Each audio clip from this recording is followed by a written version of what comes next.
नमस्कार, मैं हूं नगेंद्र भाटी। पहलगांव आतंकी हमले के बाद से ही लगातार इस पर सियासत हो रही है। पहलगांव आतंकी हमला जिस तरह से हुआ, जिस तरह से आतंकियों ने धर्म पूछ पूछ कर निशाना बनाया, उसके बाद से देश भर में गुस्सा था, उबाल था।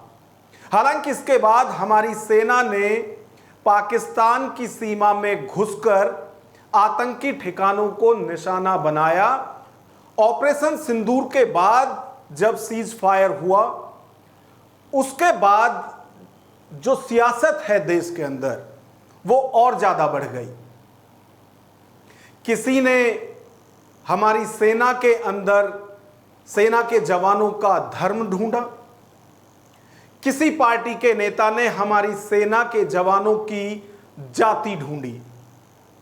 और ये जो विरोध और समर्थन है इन लोगों के, ये पूरी तरह से आप देखिए कि पहलगांव हमले के बाद से बहुत से चेहरे बेनकाब हो रहे हैं। खैर, ये एक अलग बहस हो सकती है, लेकिन आज हम एक ऐसे सियासी दल, एक ऐसी सियासी पार्टी और उसके नेता की बात करने वाले हैं जिसकी छवि एक कट्टर नेता के तौर पर पूरा देश जानता और समझता है।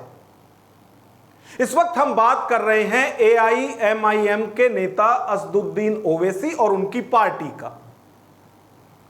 पहलगांव हमला जिस तरह से हुआ और देश ने पहली बार ऐसा देखा, देश क्या, हम दुनिया की बात कर रहे हैं, जहां पर कि आतंकियों ने धर्म पूछ पूछ कर और सिर्फ हिंदू धर्म के जो लोग थे उनको उसमें टारगेट किया, उनको मौत के घाट उतारा। इस पूरी घटना के बाद जो सबसे ज्यादा बदलाव देखा गया वो असदुद्दीन ओवैसी थे। तमाम पार्टियों में एक ऐसे नेता जो कट्टर छवि रखते थे, और ऐसी छवि, ऐसे कट्टर नेता जिनसे कि पक्ष और विपक्ष दोनों ही दूरी बनाकर रखता था। एनडीए के खिलाफ जब महागठबंधन हुआ तो विपक्ष ने उन्हें गठबंधन में भी नहीं लिया। और यदि हम पक्ष विपक्ष की बात करें, खासतौर से बीजेपी और कांग्रेस दोनों की यदि बात करें, तो जहां कांग्रेस सहित तमाम इंडी अलायंस असदुद्दीन ओवैसी को बीजेपी की बी टीम बताता है, वहीं बीजेपी यह कहकर उनसे दूरी बनाए रखती है कि ये कट्टर नेता हैं जिनकी सोच ही एक धर्म विशेष को लेकर है, और उनके बयानों में यह दिखता भी है। सारे देश ने देखा कि जब उन्होंने अपनी शपथ संसद के अंदर ली थी सांसद के तौर पर, फिलिस्तीन के फेवर में उन्होंने शपथ लेने के बाद नारा दिया था, लेकिन पहलगांव के बाद जिस तरह से उनका पूरा आप सिनेरियो देखिए, पहलगांव के बाद से जिस तरह का बदलाव असदुद्दीन ओवैसी के अंदर देखा गया। खुलेआम उन्होंने प्रेस कॉन्फ्रेंस की और उसमें सबसे बड़ा मुद्दा उन्होंने यही उठाया कि आतंकी जो हैं, जब भी आतंकी हमले हुए हैं कभी भी इस तरह से नहीं किया गया कि धर्म पूछ पूछ कर टारगेट किया गया हो। और इन कमीनों हरामजादों ने जो हरकत की, वहां पर नाम पूछकर गोली मारे, समुदाय पूछकर मारे, तो ये इसकी अकाउंटेबिलिटी तो होनी चाहिए। और यकीनन ये दहशतगर्द हमारे पड़ोसी मुल्क पाकिस्तान से आए। पाकिस्तान के अगर पहलगाम तो आ गए तो श्रीनगर भी जा सकते हैं लोग। तो ये अकाउंटेबिलिटी फिक्स होना जरूरी है, डिटरेंस पॉलिसी हमारी देखना जरूरी है, और ये जो हरकत किए ये कुत्ते, इनको सजा मिलना जरूरी है। और असल इनसे ऊपर जो शयातीन बैठे हुए हैं, जो हमेशा नहीं चाहते कि ना भारत में ना कश्मीर में अमन रहे, इनको जड़ पेड़ से इनको सबक सिखाने की जरूरत है। तो एक जो उनकी छवि बनी हुई थी देश के अंदर, आज एक बदलाव ओवैसी के अंदर देखा जा रहा है। और न सिर्फ ओवैसी के, बल्कि उनकी पूरी पार्टी की यदि हम बात करें तो जिस तरह से मजबूती के साथ सेना और सरकार के साथ एआईएमआईएम के नेता खड़े हुए हैं, उससे जो एक कट्टरपंथी नेता की सोच और छवि थी, जो एक कट्टर पार्टी की सोच थी, वो कहीं बदलती हुई दिख रही है। यहां सिर्फ ओवैसी की बात नहीं कर रहे हैं, असदुद्दीन ओवैसी के छोटे भाई अकबरुद्दीन ओवैसी, जो किसी टाइम पे ये कहते थे कि महज 15 मिनट के लिए आप पुलिस हटा दीजिए तो पता चल जाएगा कि देश का मुसलमान क्या कर सकता है। आज वो हिंदुस्तान जिंदाबाद के नारे लगा रहे हैं। हिंदुस्तान हिंदुस्तान हिंदुस्तान।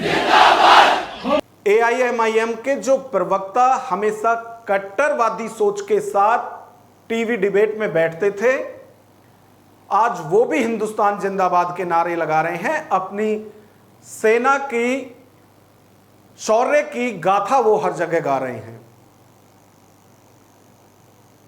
एक सबसे ज्यादा जो डिबेट तक भी इस पर हर जगह हो रही थी, सबसे बड़ा सवाल ये उठ रहा था कि जो हमारे बॉलीवुड के सेलिब्रिटी हैं वो हर मुद्दे पर अपनी राय रखते हैं, लेकिन ऐसा क्या हुआ पहलगाम या फिर ऑपरेशन सिंदूर, इस पर पूरा बॉलीवुड चुप है। इसको लेकर भी एएमआईएम के जो नेता हैं, प्रवक्ता हैं वारिस पठान, उनकी तरफ से भी सवाल खड़ा किया गया है कि जो लोग पाकिस्तान में बाढ़ आने पर या पाकिस्तान में कोई दिक्कत होने पर करोड़ों रुपए का डोनेशन देते हैं, वो एक शब्द तक भी इतने बड़े आतंकी हमले के बाद क्यों नहीं बोल रहे हैं। आज एक बार फिर वारिस पठान ने इस पर सवाल उठाए हैं। सबसे पहले तो भारत जिंदाबाद, जय हिंद, और मैं सलाम करता हूं भारत के जवानों को, बहादुर जवानों को, जिन्होंने दुश्मन के गढ़ में घुस के पहले ही दिन 25 मिनट में 9 आतंकवादी कैंपों को नेस्तु नाबूद कर दिया, 100 से ज्यादा आतंकवादियों को ढेर कर दिया। सैल्यूट है भारत के जवानों को। पूरा देश भारत के जवानों के साथ कांधे से कांधा मिलाकर खड़ा था, है और हमेशा रहेगा। अब होता ही है कि देखिए, जो सेलिब्रिटीज जिसकी आपने बात की, ये लोगों को यहाँ से नाम मिला, भारत से, यहाँ से दौलत कमाई, यहाँ से इज्जत कमाई, यहाँ से शौहरत कमाई, और दुनिया भर के अंदर इनका नाम चल रहा है। तो जब ऐसा वक्त आता है, लोग इनको प्यार मोहब्बत से नवाज रहे, तो ये जो वक्त आता है तो लोगों की अपेक्षा होती है कि ये लोग भी अपने मुंह की चुप्पी तोड़ेंगे और हमारे भारत के जवानों के साथ खड़े रहेंगे। एक अल्फाज तो कम से कम ये बोले। कोई अल्फाज नहीं बोलता, और आप लोग उनको अनमोल रतन बना के घूम रहे, उनके पीछे एयरपोर्ट पे भाग रहे हैं, उनकी वीडियो निकाल रहे हैं, वो जिम में जा रहे हैं, उनका वीडियो निकाला जा रहा है, खड़ा है पार्टी के अंदर आके वीडियो निकाला जा रहा है, जबकि उनका अल्फाज नहीं बोलते। तो जो भारत देश का नहीं वो हमारा नहीं। तो जिस तरह से लगातार एआईएमआईएम के नेता और पार्टी के ऊपर से लेकर नीचे तक के जो नेता हैं, शीर्ष से नीचे तक सबकी जो सोच है वो एकदम से बदली है। तो जिस तरह से लगातार पहलगाम के बाद ओवैसी के बोल बदले हैं, या जिस तरह की वो राष्ट्रभक्ति की बात कर रहे हैं, और जब उनसे यह पूछा भी गया कि अचानक से इस तरह से जो हृदय परिवर्तन है वो कैसे हुआ है, तो ओवैसी की तरफ से इस पर भी साफ कहा गया था कि जो अंदरूनी मामले हैं देश के, उनका मनमुटाव, मतभेद सरकार से हो सकते हैं और आगे भी रहेंगे, जिस पर वो सरकार को पहले की तरह ही घेरेंगे। लेकिन क्योंकि ये राष्ट्र की सुरक्षा से जुड़े हुए मुद्दे हैं, ये राष्ट्रीय मुद्दे हैं, इसलिए ऐसे मुद्दे पर पूरे देश को एक साथ होना चाहिए, और इसीलिए वो सेना और सरकार का हर मोर्चे पर समर्थन कर रहे हैं। ओवैसी के इस हृदय परिवर्तन की वजह से ही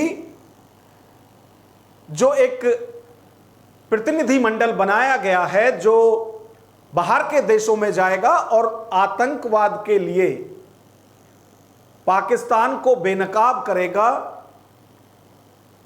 उस टीम में, उस डेलीगेशन में असदुद्दीन ओवैसी को भी जगह दी गई है।